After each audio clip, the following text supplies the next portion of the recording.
안녕하세요. 염치를 모르는 시어머니와 자기 앞가림도 못하는 남편한테 질려서 베끼든 30대 여성입니다. 어머님께서는 저더러 속도 좁고 이기적이다 하셨지만 세상 사람 100명에게 물어보세요. 사람들이 누구에게 손가락질을 할지. 어머님은 당신이 세상에서 제일 합리적이고 똑똑한 분이라 생각하셨겠지만 절대로 아닙니다. 아들 둘 전부 다 망가뜨리고 나니까 직성이 풀리시나요? 어머니도 다른 사람들 이야기 듣는 거 좋아하시는 거 아는데 제가 쓴 이 이야기도 꼭 듣고 부끄러운 줄 아셨으면 좋겠네요.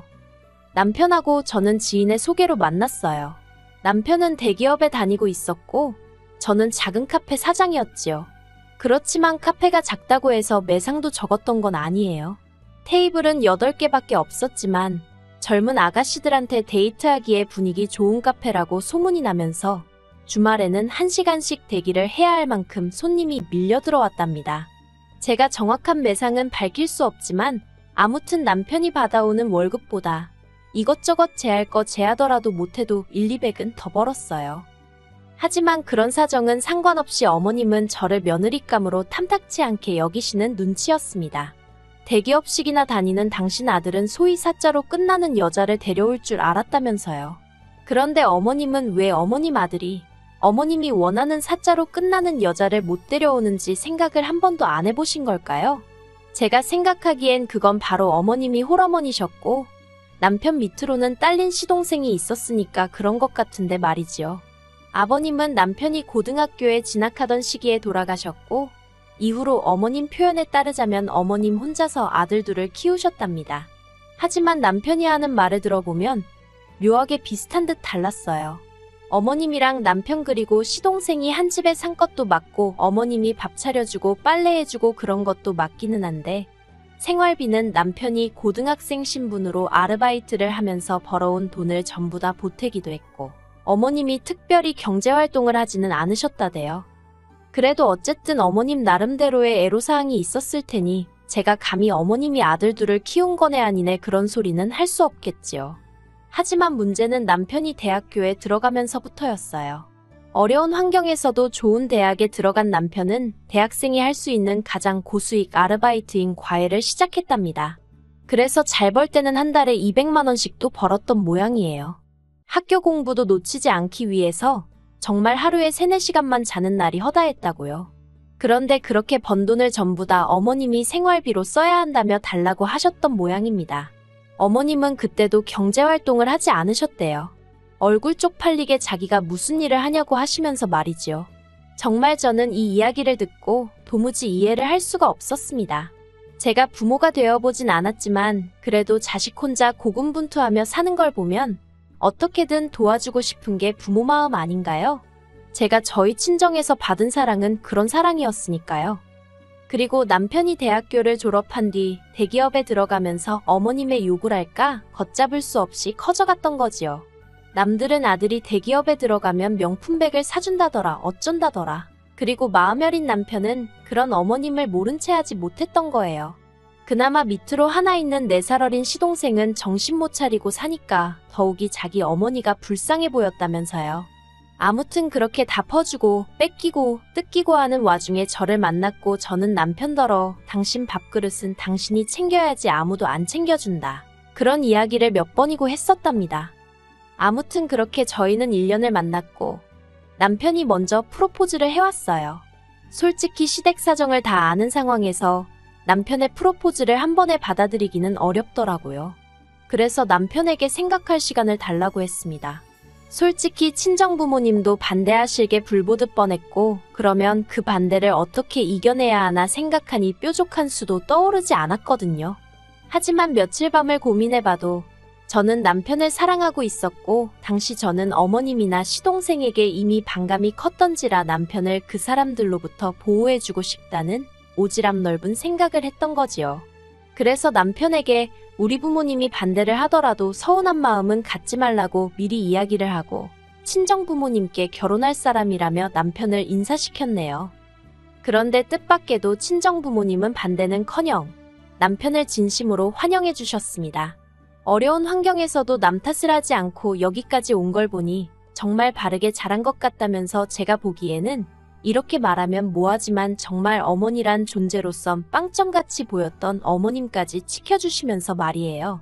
남편도 저희 친정부모님의 따뜻한 말에 크게 감동을 했고 그렇게 저희는 결혼을 약속하게 되었습니다. 본격적으로 결혼 준비가 시작되면서 어머님이 저희를 불러놓고 대놓고 못을 박으시기를 아직 시동생이 앞으로 무엇을 할지 진로를 정하지 못했기 때문에 저희 결혼에는 한 푼도 보태줄 수 없다고 하시대요. 그런데 이미 시댁 사정이 여유가 없다는 걸 너무나 잘 알고 있었기에 저는 애시당초 기대치라는 게 없었거든요. 그래서 알겠다고, 이해한다고 말씀드렸습니다. 하지만 저도 사람인지라 그렇게 매몰차게 말씀하시는 어머님의 모습에 약간의 상처를 받았던 건 사실이에요. 남편도 몹시 민망해하며 저에게 미안하다고 사과를 했고요. 하지만 그런 어머님을 둔 게 남편의 잘못은 아니잖아요. 그래서 괜찮다고 했지요. 그리고 다행히 이런 사정을 모두 알게 되신 친정부모님이 선뜻 신혼집 장만을 해주셨습니다. 그런데 어머님이 생각지도 못한 말씀을 꺼내셨습니다. 말씀하시기를 집이야 저희가 사는 곳이니 전세든 월세든 매매든 그게 당신과 무슨 상관이냐고요. 그리고는 그것보다는 당신은 예단이 중요하다고 생각하신다대요. 예단이라는 게 원래 시댁 어른들한테 저 좀 예쁘게 봐주세요 하고 보내는 선물인데 그걸 어떻게 생략할 생각을 하냐면서. 하지만 제 입장에선 황당하기 짝이 없었던 게 집이 4억짜리였고 남편은 7천만 원 들고 장가를 오는 상황이었어요. 그런데 그런 와중에 어머님이 저한테 명품백과 진주 목걸이 그리고 골프채 세트를 바라신다는 게 상식적으로 말이 안 되잖아요. 제가 어머님께 호감을 갖고 있던 건 아니지만 그래도 웬만하면 착하고 예쁜 며느리가 되고 싶었는데 가만히 있으면 해가면서 욕만 뒤지게 먹게 생겼더라고요. 그래서 어머님께 제가 어쨌든 집까지 해가는 마당에 그런 말씀은 어불성설이신 것 같다고 한마디 했네요. 그리고 그 일이 계기가 되어 어머님과 제 사이는 걷잡을 수 없이 초장부터 틀어지게 되었지요. 그래도 결혼은 제가 어머님이랑 한 게 아니라 남편이랑 한 거고 남편과 제 사이만 놓고 보자면 사실 이혼을 생각할 정도로 문제가 있지는 않았어요. 그래서 어머님 일은 마음 한켠에 묻어두고 제 결혼 생활에만 초점을 맞추었지요. 하지만 어른들이 왜 결혼할 때 집안을 봐야 한다고 그렇게 말씀들을 하신 건지 남편과 살아보니 알겠더군요. 결혼은 남편하고만 잘 지내서 될 일이 아니라는 걸요. 남편과 결혼을 약속하던 당시 제가 남편에게 딱 하나 조건으로 제시한 게 있었어요. 그건 바로 시댁에 대한 무조건적인 지원은 지양하자는 거였습니다. 솔직히 어머님 나이가 60으로 노인으로 보기에는 너무나 젊으셨어요. 그렇다고 몸이 어디가 안 좋으신 것도 아니었고 고질병을 갖고 계시지도 않았고요. 게다가 노후 준비도 되어 있지 않은 상태에서 재산이란 건 어머님이 시동생과 함께 살고 있던 작은 빌라 하나가 전부였는데 까놓고 말해서 나중에 더 나이 드시면 그거 팔아서 실버타운은 택도 없고 나중에 혹시나 편찮기라도 하시면 병원비나 감당할 수 있을까 싶은 수준이었습니다. 그리고 그런 와중에 저희 남편이 매달 돈까지 들이고 있으니 솔직히 저희 남편이 돈을 찍어내는 기계도 아니고 저희도 자리를 잡아야 할 거 아니에요. 그래서 남편에게 이제 용돈은 그만 드리라고 했어요. 생신이나 명절과 같은 특별한 날에만 챙겨드리자고요.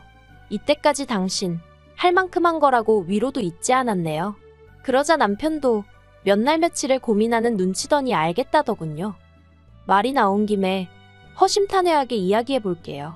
저는 어머님이 당신 쓰실 용돈이라도 나가서 직접 버시면 참 좋겠다 싶더라고요. 비교하자는 건 아니지만 저희 친정부모님은 노후 준비도 되어 있으셨고 그와는 별개로 어쨌든 자리 잡아가는 자식에게 손은 안 벌린다는 주의셨지요. 그래서 지금까지도 작은 소일거리라도 일을 손에서 놓지 않고 계시거든요. 모든 사람들이 저희 친정부모님처럼 살아야 한다는 건 아니지만요. 아무튼 그러니 어머님은 어머님대로 저희가 괘씸해 죽으려고 하셨습니다. 특히나 저에 대한 분노가 매우 크셨어요. 갑자기 돈을 안 주면 당신과 시동생은 손가락이나 빨다 죽으라는 거냐며 독한 말씀도 서슴지 않으셨지요. 그러자 그 순한 남편도 그동안 돈 들인 걸 하나도 안 남기고 다 쓰신 거냐며 화를 내더라고요. 어머님이 그런 남편의 면전에 대고 하신 말씀은 충격 그 자체였습니다. 주면 몇 푼이나 줬다고 생색을 내고 난리냐며 남의 집 자식들은 지부모 해외여행도 보내주고 차도 뽑아준다더라 그러셨거든요. 그리고 그 대화를 계기로 남편도 어머님께 두 손 두 발 닫은 눈치였어요. 비록 저한테 어머님이나 시동생에 대해서 나쁜 이야기를 하고 그런 것은 아니지만 만날 자리라던가 얘기할 일 자체를 안 만들었다고 해야 할까요? 그리고 저는 저더러 나쁜 며느리라고 하실지도 모르겠지만 남편이 어느 정도 태도를 명확히 해주니 솔직히 편했지요. 그래서 크게 스트레스 받지 않고 남편과 하루하루 무난한 결혼 생활을 이어갈 수 있었습니다. 그런데 작년 뜬금없이 어머님이 무슨 저희 주려고 갈비를 했다면서 집에 오라고 하시는 거예요.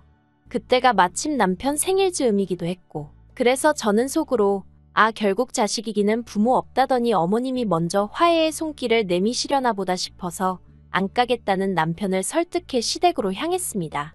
그런데 어머님이 꺼내신 말은 생각지도 못한 이야기였어요. 시동생 장가를 보내야 하지 않겠냐대요. 시동생이 장가를 가면 가는 거지 왜 저희한테 보내자고 표현을 하시는지.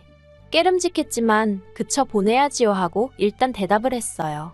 그런데 어머님이 마치 저더러 들으라는 듯이 시동생이랑 지금 만나고 있는 여자가 얼마나 괜찮은 여자인지 일장연설을 늘어놓으시대요.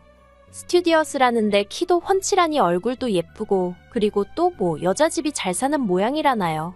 저도 솔직히 키가 작은 것도 아니고 어디서 못났다는 소리를 듣는 것도 아니고 친정 형편도 넉넉한데 어머님은 스튜디어스가 아무나 하는 게 아니라면서 아주 전문직이라고 영어도 얼마나 잘하겠냐면서 정말이지 누가 보면 벌써 그 여자를 며느리로 맞이한 줄 알았을 거예요. 그래서 저도 내내 하고 의미 없이 적당히 맞장구를 쳐드렸습니다. 그러다 문득 시동생이 무슨 재주로 그런 괜찮은 여자를 만났나 싶은 거예요. 시동생은 대학도 다니다 말았고 이후로 사업한답시고 여기저기 껄떡거리고 다니다가 이도저도 못해보고 지금은 아는 형이라는 사람 술집에서 일을 돕고 있었거든요. 그래서 어머님께 그 아가씨가 시동생 직업은 아냐고 저도 모르게 그만 단도직입적으로 물었습니다. 그랬더니 어머님 얼굴빛이 어두워지면서 그래서 저희를 부른 거라는 알 수 없는 이야기를 시작하시대요. 알고 보니까 시동생이 제 카페를 자기가 운영한다고 그러고 저희 집을 자기 집이라고 둘러댔다는 거지요. 듣는데 어찌나 어이가 없던지 웃음이 다 나오더군요. 어떡하려고 그런 소리를 했대요. 미치겠다 그랬습니다. 그러자 어머님이 그러니 니들이 도와줘야겠다면서 당장 다음 주에라도 집을 바꾸재요. 순간 저는 제 귀를 의심했습니다. 집을 바꾸자는 게 무슨 말씀을 하시는 거예요? 이참에 집을 바꿔서 살자고. 작은 애는 너랑 다르게 나랑 합가할 생각도 하고 있는 모양이더라. 너는 어차피 나랑 살기 싫잖니? 그러니 네가 사는 집은 작은 애한테 양보해라. 어머님 이 집 제가 해왔거든요? 네가 해왔어도 내 아들이랑 살려고 해온 집이니까 이제 그런 거 따지는 게 무슨 의미가 있냐?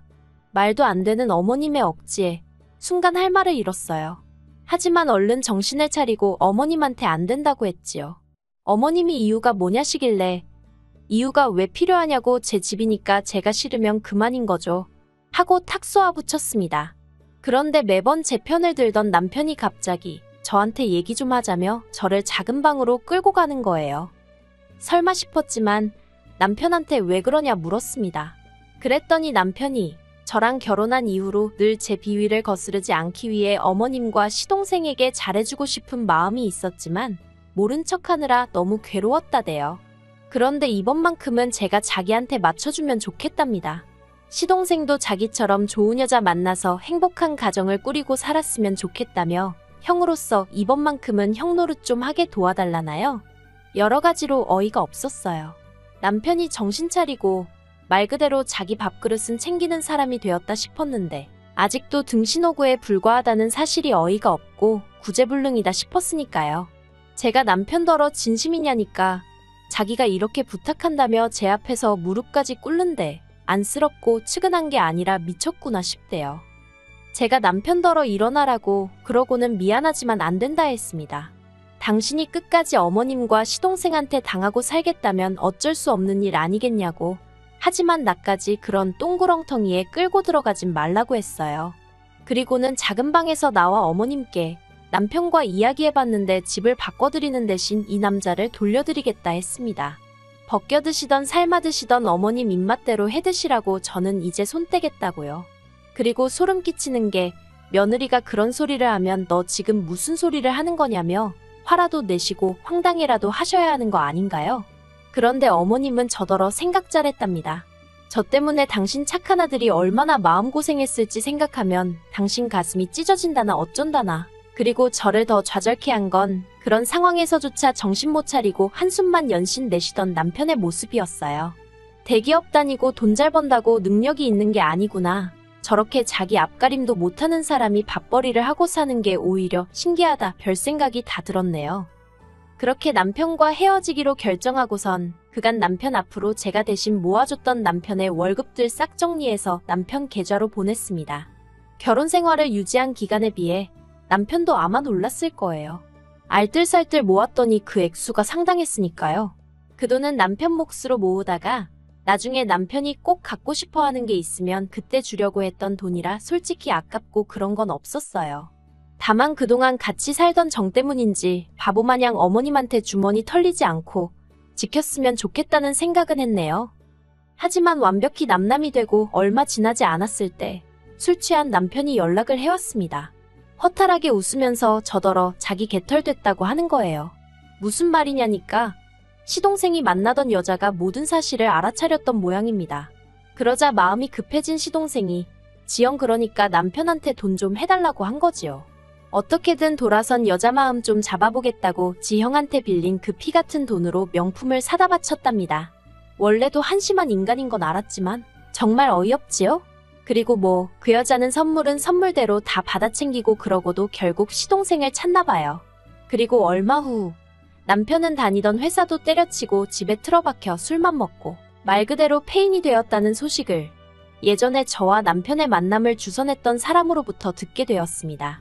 그래도 한때는 정말 세상 모든 것과도 바꿀 수 없다고 믿으며 사랑했던 사람이라 그런지 그 소식을 듣는데 고소하고 잘됐다는 마음보다는 불쌍하단 생각만 들더라고요. 하지만 남편에 대한 이런 마음도 오늘로 끝낼 생각입니다. 이제 그 사람과 저는 가는 길도 다르고 모든 것이 달라져 버렸으니까요. 저는 제 인생의 성공과 행복만을 위해서 달릴 작정이에요. 더 이상 누군가의 삶에 관여하고 싶지도 않네요.